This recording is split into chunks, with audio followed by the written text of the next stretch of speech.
So let me show you how to transfer BNB from Web3 wallet to Binance step by step. So first of all, after you open up now your Binance app like this, make sure you are in the exchanger section. So now go to asset. After you come to asset, now go to deposit in the exchanger.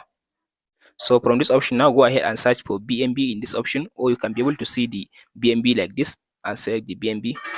So select the network, BNB networks again.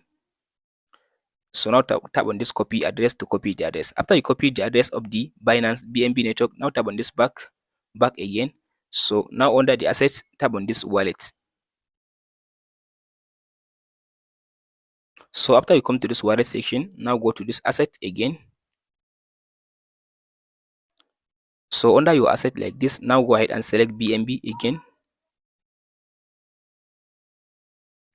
Now go to this send button. So from this send, now tap on this option now and tap on this paste button.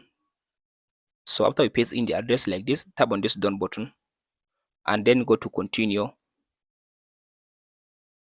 So now go ahead, specify the amount you want to withdraw. Let's say I want to withdraw 0.5, or let's say I want to withdraw just 5 BNB. After you type in the amount of the BNB you want to transfer to the exchanger, just tap on this continue button. From there, the BNB will be transferred into your Binance exchanger.